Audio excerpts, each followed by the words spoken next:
Assalamualaikum warahmatullahi wabarakatuh. Bismillahirrahmanirrahim. Alhamdulillahirabbil alamin. La ilaha illallah wahdahu la syarikalah, lahul mulku wa lahul hamdu wa ala kulli syai'in qadir.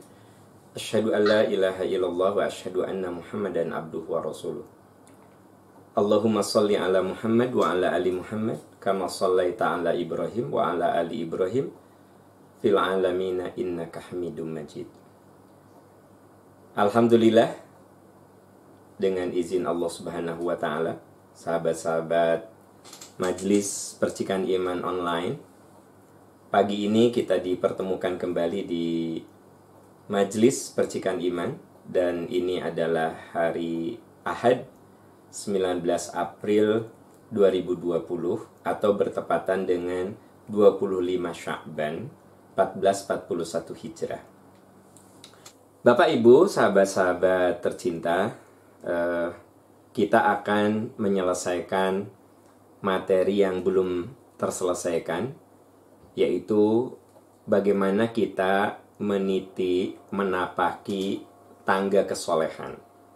Saya pernah bahas di sini bahwa untuk jadi soleh itu butuh waktu, butuh proses ya. Karena manusia itu memang makhluk yang selalu berproses. Latar kabun tobakan antobak. Kamu akan meningkat setahap demi setahap. Jadi peningkatan kita ini tidak sekaligus, tetapi setahap demi setahap begitu. Nah, makanya pembahasan kita menapaki tangga kesolehan, artinya kesolehan itu berproses. Ini bagian terakhir dari tema besar kita. Kita akan membahas sekarang buah kesolehan. Pagi ini kita akan membahas buah dari kesolehan. Hasil dari kesolehan. Result dari amalan soleh kita itu apa? Ada paling tidak 4 yang akan kita rasakan kalau kita termasuk orang yang soleh. Pertama, hidup kita akan berkah. Ini dijelaskan di surat Al-A'raf ayat 96. Sahabat-sahabat bisa lihat di rumah masing-masing. Al-Qur'annya sudah Anda pegang. Coba buka Al-A'raf ayat 96. Di situ dikatakan, a'udzubillahi minasyaitonirrajim, walau anna ahlal qura amanu wattaqau lafatahna alaihim barakatim minas sama'i wal ard. Ya. Coba dicek. Sudah ada? Ya. Supaya kita bareng-bareng saja lihat surat Al-A'raf ayat 96. Sudah ditemukan? Oke, coba lihat ya. Al-Qur'annya coba cek. Walau anna ahlal qura amanu wattaqau lafatahna alaihim barakatim minas sama'i wal ard walakin kadzabu fa akhadnahum bima kanu yaksibun. Sekiranya penduduk satu bangsa beriman dan bertakwa. Siapa penduduk satu bangsa? Ya kita-kita ini.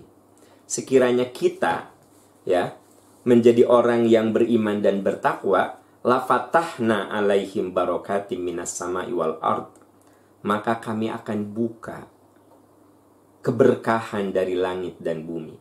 Allah akan bukakan pintu keberkahan. Jadi kalau kita soleh, nanti Allah buka pintu keberkahan. Nah, berkah itu artinya kebaikan yang punya nilai plus. Apa itu berkah? Berkah itu kebaikan yang punya nilai plus. Seringkali doa berkah ini kita berikan kepada siapa? Di antaranya kepada yang menikah. Kalau ada yang menikah, datang ke pernikahan, doa kita apa? Barakallahu laka wa baraka alaika wa jama'a bainakuma fi khair. Semoga Allah memberkahi Anda berdua dan menyatukan Anda berdua dalam kebaikan. Kenapa kalau datang ke pernikahan kita katakan semoga Allah berkahi? Karena pernikahan itu harusnya melahirkan kebaikan. Ketika belum menikah, pegangan tangan itu haram. Tapi begitu sudah menikah, pegangan tangan itu ibadah. Kalau belum menikah, kita bawa oleh-oleh ya. Itu belum tentu ibadah. Itu boleh jadi lebay.com. Lebay itu. Tapi kalau sudah menikah, seorang suami keluar kota bawa oleh-oleh untuk istrinya, itu menjadi kebaikan. Jadi yang namanya berkah itu kebaikan yang punya nilai plus. Nah, ketika kita datang ke yang menikah, kita katakan semoga Allah berkahi. Ketika ada orang yang bertambah usia, kita doakan barakallahu fik, semoga Allah memberkahi umur Anda. Begitu. Jadi yang namanya berkah itu kebaikan yang punya nilai plus.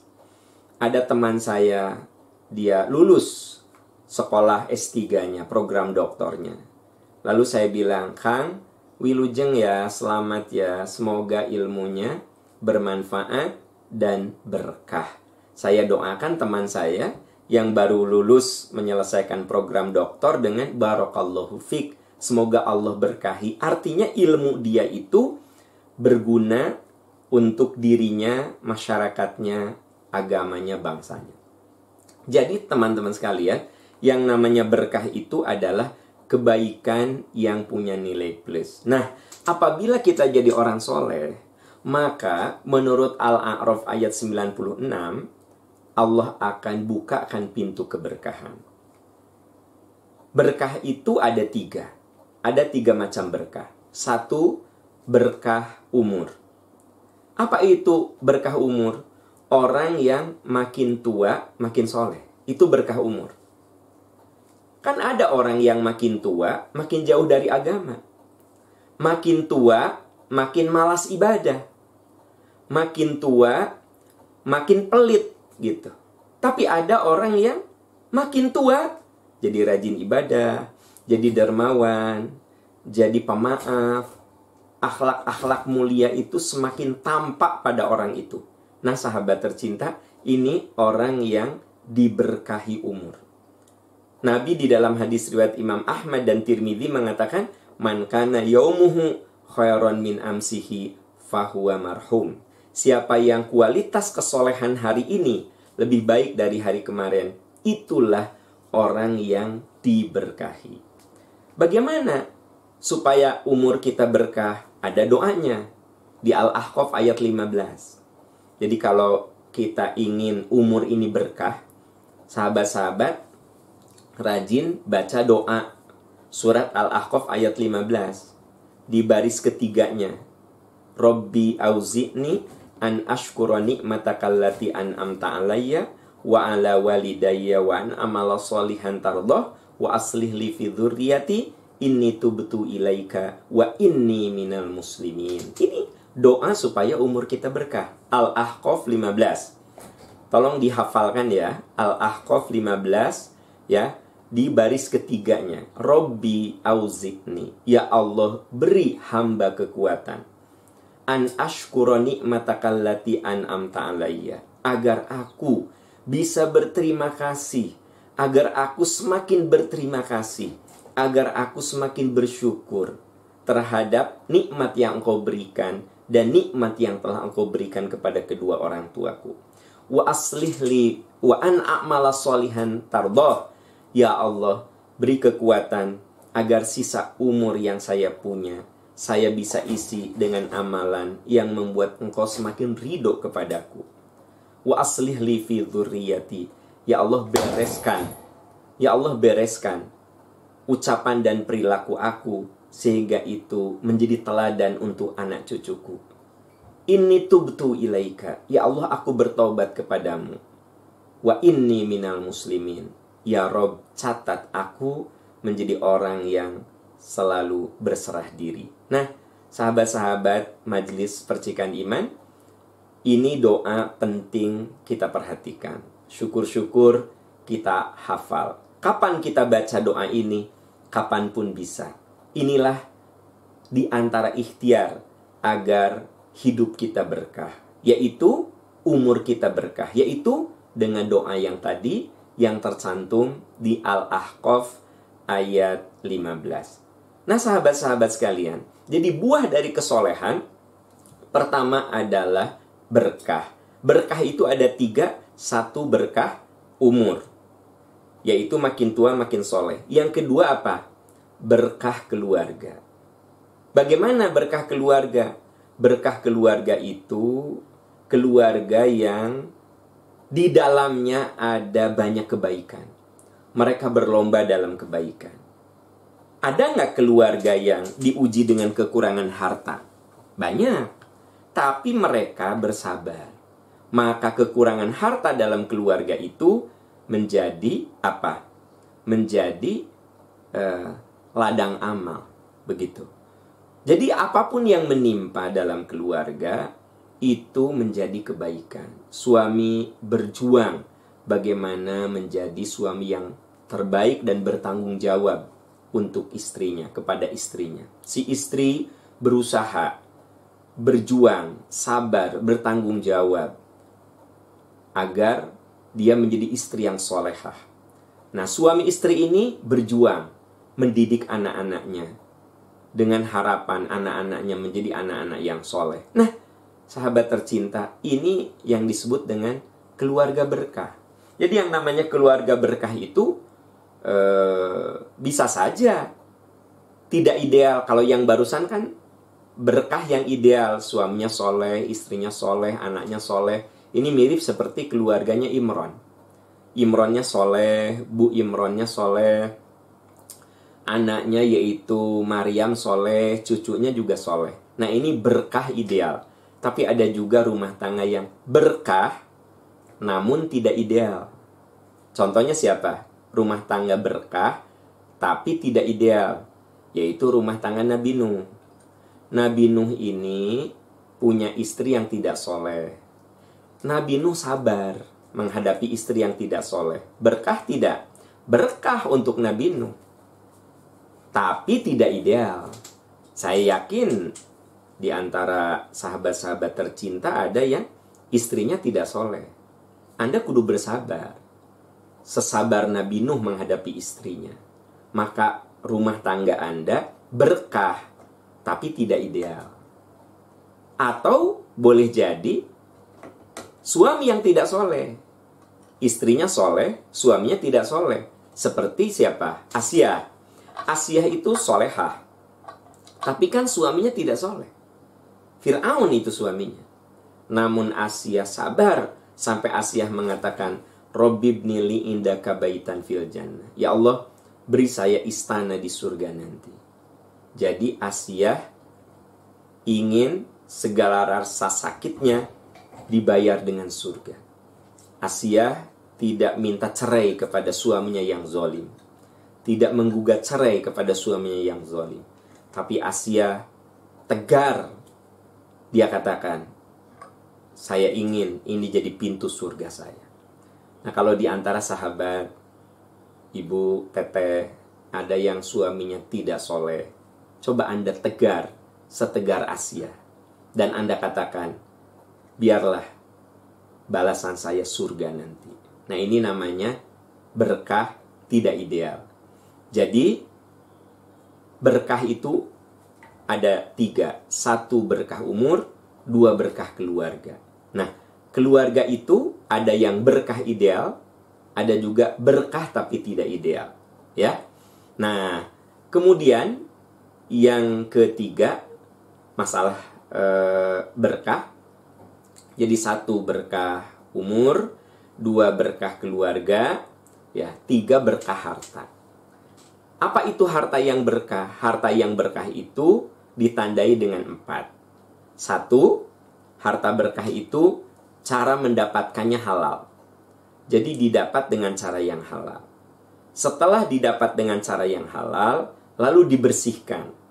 Dibersihkan dengan zakat, dengan infak, dengan sedekah. Dibersihkan. Ya. Jadi walaupun saya mendapatkan harta itu halal karena bekerja atau karena dagang, ya halal. Tapi masalahnya dibersihkan tidak, dizakati tidak, keluar infak enggak, keluar sedekah enggak. Jadi yang kedua adalah harta yang berkah itu bersih. Kemudian yang ketiga apa? Manfaat. Teman-teman sekalian, sahabat-sahabat sekalian, ya kalau kita punya harta kita boleh menikmatinya. Wala tansa nasibaka minad dunya. Kamu tidak perlu melupakan dunia. Sok, kamu nikmati. harta yang kamu punya. Setelah apa? Setelah mendapatkannya halal, kita juga membersihkannya, ya. Silahkan nikmati. Nah, yang keempat, maslahat.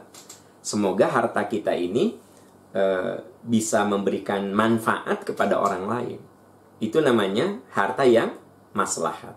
Nah, sahabat-sahabat, jadi orang soleh itu hidupnya akan berkah menurut surat Al-A'raf ayat 96.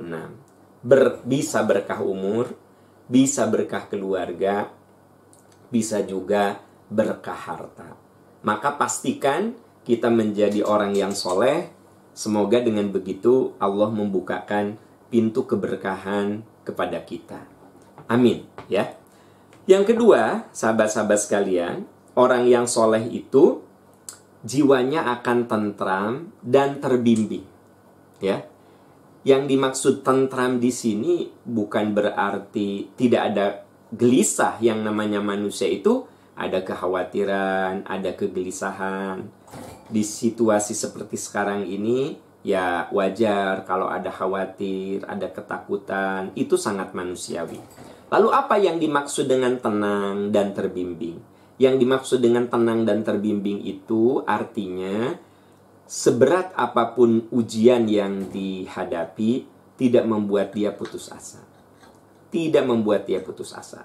Dan sekiranya dia mendapatkan kenikmatan, maka dia menjadi orang yang selalu berterima kasih atau bersyukur. Nah, teman-teman sekalian, untuk poin yang kedua, jiwa yang tentram dan terbimbing, Anda bisa buka surat Al-Fath, ya. Surat ke-48 ayat 4. Coba teman-teman yang di rumah, Anda bisa lihat, ya. Coba dilihat, sudah ketemu? Kita bareng-bareng lihat. Surat Al-Fath, ya. Surat Al-Fath ayat 4. Huwallazi anzala sakinata fi qulubil mu'minin liyazdadu imanan ma'a imanihim. Walillahi junudus samawati wal ardi wa kanallahu aliman hakima. Ditemukan surat Al-Fath, ya, surat ke-48 ayat 4. Huwallazi anzala sakinata fi qulubil mu'minin. Allah yang menurunkan ketenangan, ketentraman pada hati orang-orang beriman. Jadi teman-teman sekalian, tolong diingat, ya. Sebenarnya yang memberikan ketenangan, ketentraman itu hanyalah Allah Subhanahu wa ta'ala. Jadi kita jangan menggantungkan ketenangan, ketentraman itu dari orang, ya. Ada yang insya Allah saya kalau udah punya suami kayaknya tenang. Jangan begitu, ya. Jangan menggantungkan tenang kepada suami. Kayaknya saya kalau udah nikah punya istri kayaknya tenang. Salah. Anda jangan menggantungkan ketenangan pada istri Anda, ya. Kayaknya saya kalau punya pekerjaan, gaji rutin, kayaknya saya tenang. Salah. Anda jangan menggantungkan ketenangan itu kepada harta. Jadi keliru kalau kita menggantungkan ketenangan ke suami, ke istri, ke anak, ke teman, ke harta. Keliru besar. Kenapa? Huwallazi anzala sakinata fi qulubil mu'minin liyazdadu imanan ma'a imanihim. Menurut surat Al-Fath, teman-teman sekalian, ternyata Allah lah yang menurunkan ketenangan. Allah. Nah, catat itu. Makanya banyak kan orang yang kecewa sama suaminya. Kenapa? Karena dia menggantungkan ketenangan itu ke suaminya. Aku mah kecewa sama suami aku. Ternyata ya suami aku teh bla bla bla bla bla. Ya salah lah. Kok Anda menggantungkan ketenangan sama suami? Aku mah kecewa sama istri aku. Istri aku teh ternyata begini. Ya salah lah. Anda salah menggantungkan diri, ya, menggantungkan diri ke pasangan hidup kita. Jangan menggantungkan diri kepada manusia, kepada makhluk, apalagi kepada benda. Jangan. Kenapa? Karena sebenarnya menurut ayat ini, huwallazi anzala sakinata fi qulubil mu'minin liyazdadu imanan ma'a imanihim. Allah yang menurunkan ketenangan kepada hati orang-orang mukmin supaya keimanan mereka bertambah di samping keimanan yang ada. Jadi, yang dimaksud dengan ketenangan di sini apa? Imannya makin nambah, makin kuat, makin hebat. Makanya apa? Hidupnya jadi terbimbing. Nah, teman-teman bisa lihat di Al-An'am coba 125. Ya. Sekarang lihat Al-An'am 125. Hidupnya terbimbing. Nah, di situ dikatakan fama yuridillahu ayyahdiyahu yashrah sadrahu lil Islam. Coba Anda lihat ya. Coba Anda lihat An-Nahl 125. Al-An'am maksud saya. Coba teman-teman lihat Al-An'am 125. Jadi poin yang kedua, orang yang soleh itu apa? Dia akan tenang dan hidupnya terbimbing. Tadi tenang surat Al-Fath ya, surat ke-48 ayat 4. Nah, terbimbing Anda bisa lihat surat Al-An'am 125. Famay yuridillahu ayyahdiyahu yashrah sadrahu lil Islam. Siapa yang oleh Allah dikehendaki untuk diberi hidayah, maka Allah bukakan hatinya untuk mengamalkan Islam. Jadi terbimbing ya, merasa nikmat mendengarkan kajian seperti ini, merasa nikmat belajar Al-Quran ya, merasa nikmat sholat tahajud, merasa nikmat kalau sudah menolong orang lain, merasa nikmat ketika kita sudah bisa menolak maksiat, menolak dosa, ada kenikmatan. Nah, ini orang yang hidupnya terbimbing. Fama yuridillahu ayyahdiyahu yashrah sadrahu lil Islam. Siapa yang oleh Allah diberi hidayah, maka Allah bukakan hatinya. Hidupnya terbimbing. Wa may yurid ayyudillahu yaj'al sadrahu dayyqan haraja ka'annama yas'adu fis sama. Sementara orang yang tidak terbimbing, hatinya sempit. Ya, seperti orang yang mau naik ke atas. Kan makin ke atas oksigennya makin tipis, ya. Sesak gitu. Nah, orang yang tidak terbimbing dengan hidayah Allah, maka hidupnya malah berat. Maksudnya diuji penderitaan, putus asa. Diberi kenikmatan, lupa diri, gitu orangnya kayak gitu. Itu orang yang tidak terbimbing oleh hidayah. Jadi orang yang tidak terbimbing oleh hidayah, kalau dia diuji dengan penderitaan, putus asa. Kalau diuji dengan kenikmatan, lupa diri. Innal insana khuliqa halwa idza masahu syarru jazua. Kalau ditimpa sulit dia putus asa, wa idza masahul khairu manua. Tapi ketika dia diberi kenikmatan, dia termasuk orang yang lupa untuk berterima kasih. Nah, sahabat-sahabat sekalian, jadi kalau kita jadi orang yang soleh, insya Allah hidup kita akan terbimbing dan kita merasa nikmat dalam kebaikan sehingga muncul ketenangan hakiki. Jangan lupa, menurut surat Al-Fath ayat 4, sebenarnya hanya Allah Subhanahu wa Ta'ala yang memberikan ketenangan kepada kita, bukan manusia. Makanya saya tegaskan, jangan menggantungkan diri kepada orang. Orang itu sekarang bikin tenang, besok lusa mengecewakan. Sekarang istri kita bikin tenang, besok lusa bikin pusing, ya. Hari ini suami Anda menyenangkan, bikin happy. Belum tentu bulan depan, tahun depan membuat Anda happy. Boleh jadi membuat Anda menderita. Jadi ternyata ketenangan itu datangnya dari Allah Subhanahu wa Ta'ala. Maka gantungkan hati kita sekuat mungkin kepada Allah. Nah, ini yang kedua. Yang ketiga, sahabat-sahabat tercinta, orang yang soleh itu dia akan meraih husnul khotimah. Jangan lupa, saya dan Anda satu saat akan tiada, ya. Bisa Anda duluan, saya belakangan. Bisa saya belakangan, Anda duluan, ya.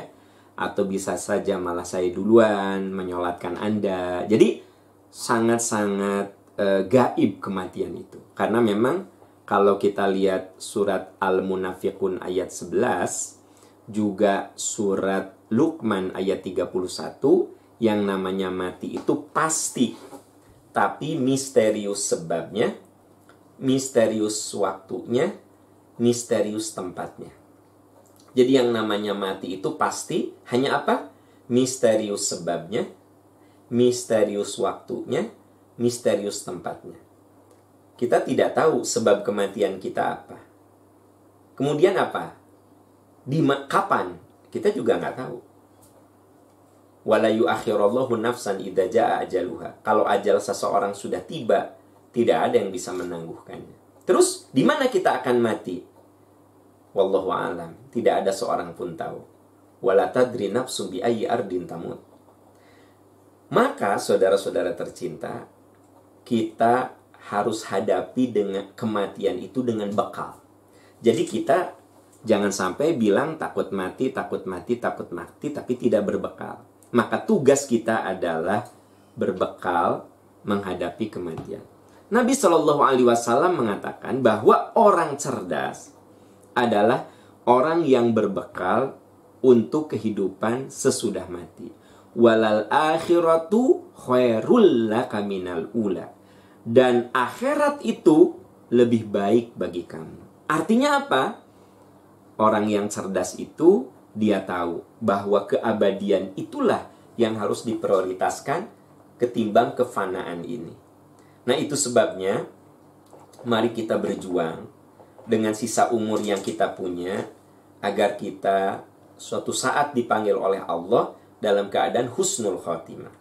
Bagaimana caranya? Ciptakan peluang-peluang yang membuat kita akan husnul khotimah. Kalau kita rajin tahajud, peluang meninggal saat tahajud besar.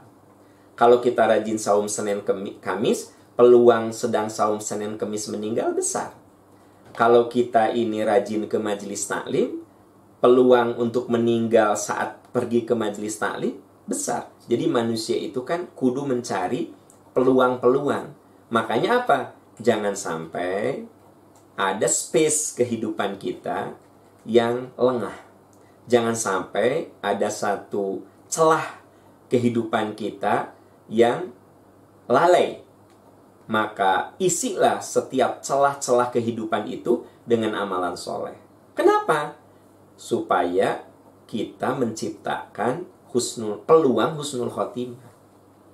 Peluang husnul khotimah. Nah, kan manusia itu sudah dipastikan matinya, tapi tidak dipastikan, dikembalikan kepada kita mati dalam keadaan apa. Matinya itu sendiri sudah pasti. Ya, di surat Al-Munafikun ayat 11 tadi saya katakan, wala yu'akhirallahu nafsan idza jaa ajaluha. Kalau ajal seseorang itu sudah tiba, maka tidak ada yang bisa menangguhkannya. Berarti mati itu sudah pasti. Yang bisa kita ciptakan adalah peluang-peluang mati kita dalam keadaan apa. Ya. Jadi mati kita dalam keadaan apa. Nah, ini usaha kita menciptakan peluang-peluang sehingga ketika kita mati, kita sedang dalam keadaan diridhoi Allah. Jadi orang yang husnul khotimah itu orang yang meninggal dalam keadaan diridhoi Allah Subhanahu wa taala, gitu.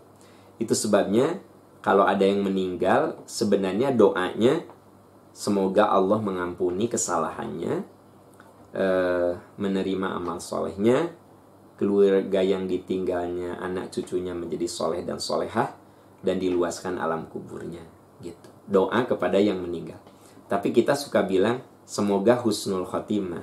Kan udah terjadi. Kalau husnul khotimah mah gini, saya bilang, Pak Am, saya mau umroh, mau apa? Saya mah doakan aja husnul khotimah. Karena saya masih hidup kan. Saya minta Anda mendoakan saya husnul khotimah. Kalau udah mati kemudian dikatakan semoga husnul khotimah, kan udah mati gitu loh. Jadi kadang-kadang kita suka, maaf, bukan menyalahkan, tetapi mengkritisi ya.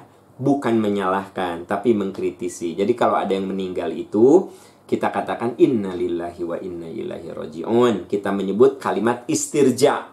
Istirja itu kalimat yang tadi, inna lillahi wa inna ilaihi raji'un. Kalau mau doakan, Allahumma gfirlahu warhamhu wa'afihi wa'afu anhu. Ya Allah, semoga engkau ampuni dia. Muliakan dia ya Allah, muliakan almarhum, tempatkan almarhum di tempat yang mulia di sisimu. Itu kita suka bilang semoga husnul khotimah ya. Kalau mau husnul khotimah ngedoain orang yang hidup. Nah, saya minta teman-teman kalau ingat saya doakan agar saya husnul khotimah. Nah, itu cocok. Jadi Anda ketika sholat, ya Allah, semoga Pak husnul khotimah. Karena sayanya masih hidup ya.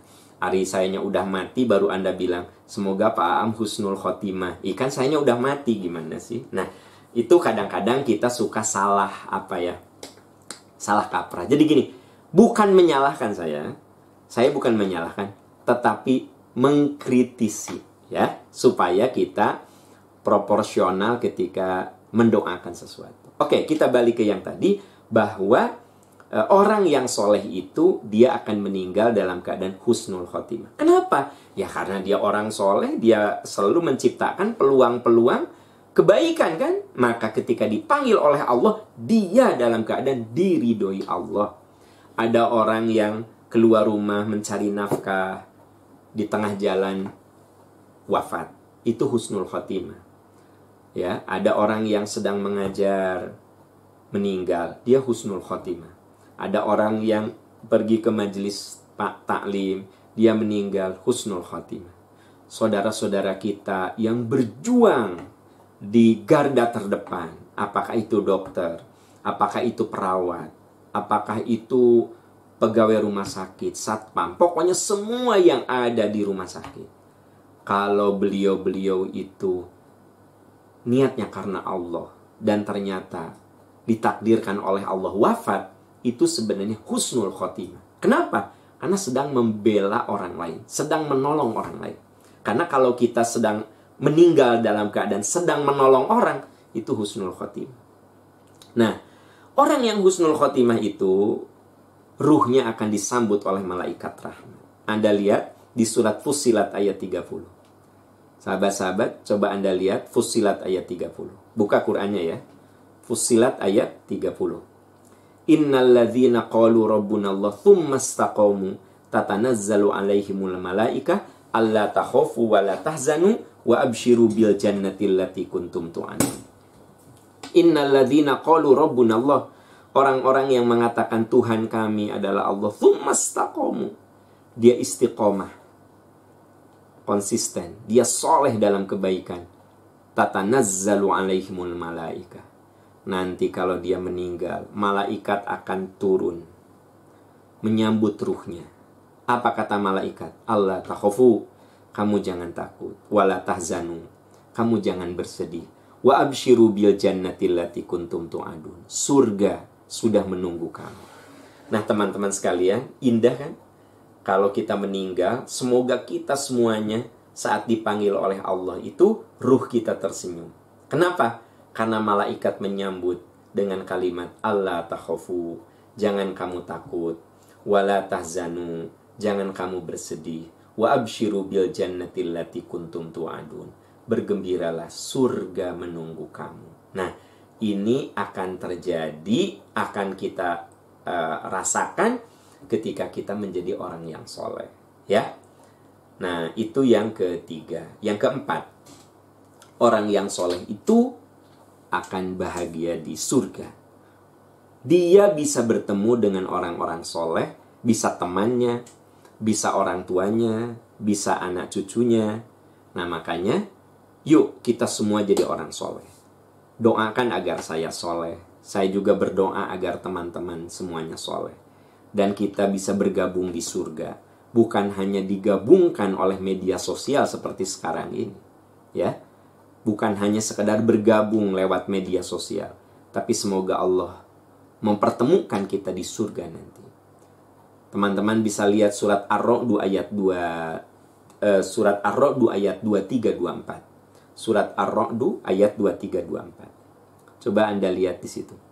Jannatu adni yadkhulunaha wa man salaha min abaihim wa azwajihim wa dzurriyyatihim wal malaikatu yadkhuluna alaihim min kulli bab. Salamun alaikum bima sobartum fani'ma uqbaddar. Jelas sekali ayatnya. Jannatu adnin, mereka masuk ke dalam surga Aden. wa man sholaha min abaihim, juga orang-orang soleh dari nenek moyang mereka, wa azwajihim, pasangan hidup mereka, wa dzurriyyatihim, anak cucu mereka. Jadi ini cerita orang soleh itu masuk surga. Itu ada kata-kata wa man sholaha min abaihim. Teman-teman cek ayatnya. Orang soleh. Nah, ini kita lagi cerita buah dari kesolehan. Mereka akan masuk surga bertemu dengan orang-orang soleh dari nenek moyang mereka, pasangan hidup mereka. Wal malaikatu yadkhuluna alaihim min kulli bab, dan malaikat masuk dari semua pintu surga. Apa kata malaikat? Salamun alaikum bima sabartum. Selamat kalian masuk surga karena kalian sabar waktu di dunia. Fani ma'uqbaddar. Inilah sebaik-baik tempat. Nah, sahabat-sahabat tercinta, mari kita berjuang untuk menjadi orang yang soleh. Untuk menjadi orang soleh itu butuh kesabaran, butuh ilmu, butuh belajar, butuh pembiasaan, ya, butuh proses. Tapi percayalah, ketika kesolehan itu kita dapatkan, maka Allah jamin 4 hal. 1, hidup kita akan berkah. 2, kita akan merasakan ketentraman dan dibimbing oleh Allah. 3, kita akan husnul khotimah. Dan yang keempat, ini puncaknya, kita bertemu lagi di surga dengan orang-orang yang sama-sama soleh. Sahabatku tercinta, semoga Allah mempertemukan kita semua dalam surganya. Semoga sisa umur yang kita punya, kita isi dengan amalan-amalan soleh. Semoga Allah menolong kita dan memberkahi kita. Itu yang bisa kita bahas bagian terakhir dari menapaki tangga kesolehan. Hari ini kita bahas tentang buah dari kesolehan, insya Allah. Sahabat tercinta, sahabat-sahabat, itu yang bisa saya sampaikan. Semoga Allah memberkahi kita, membimbing kita semua. Subhanaka Allahumma wa bihamdika, asyhadu an la ilaha illa anta, astaghfiruka wa atubu ilaik. Allahumma barik lana fi Rajab wa Sya'ban wa balighna Ramadan.